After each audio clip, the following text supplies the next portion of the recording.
And here we are, the granddaddy of all quantum weirdness, the infamous double slit experiment. To understand this experiment, we first need to see how particles, or little balls of matter, act. If we randomly shoot a small object, say a marble, at the screen, we see a pattern on the back wall where they went through the slit and hit. Now, if we add a second slit, we would expect to see a second band duplicated to the right. Now, let's look at waves. The waves hit the slit and radiate out, striking the back wall with the most intensity directly in line with the slit. The line of brightness on the back screen shows that intensity. This is similar to the line the marbles make. But when we add the second slit, something different happens. If the top of one wave meets the bottom of another wave, they cancel each other out. So now, there is an interference pattern on the back wall. Places where the two tops meet are the highest intensity, the bright lines, and where they cancel, there is nothing. So, when we throw things, that is, matter, through two slits, we get this, two bands of hits. And with waves, we get an interference pattern of many bands. Good so far. Now, let's go quantum.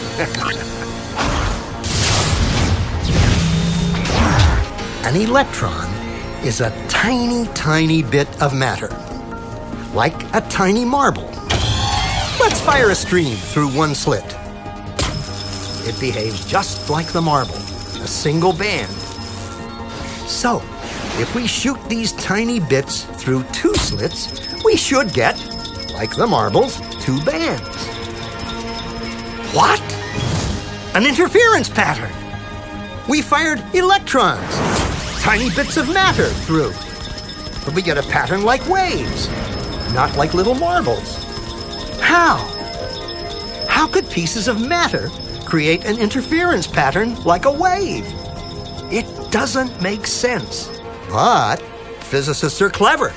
They thought, maybe those little balls are bouncing off each other and creating that pattern.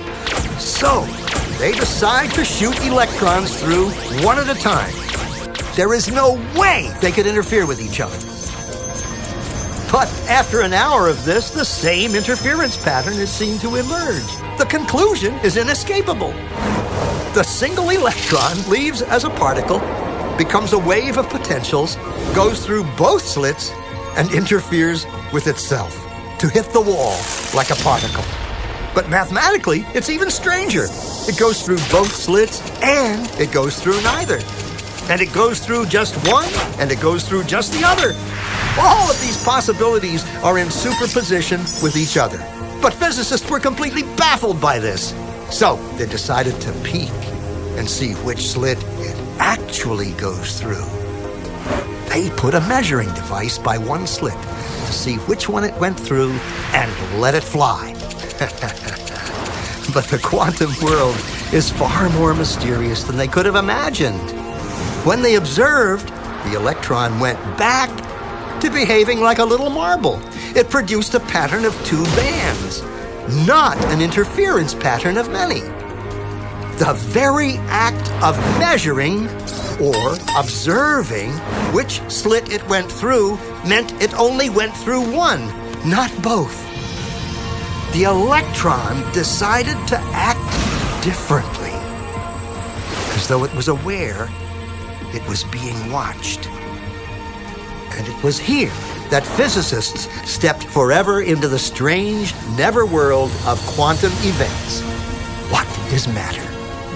Marbles or waves? And waves of what? And what does an observer have to do with any of this? The observer collapsed the wave function simply by observing.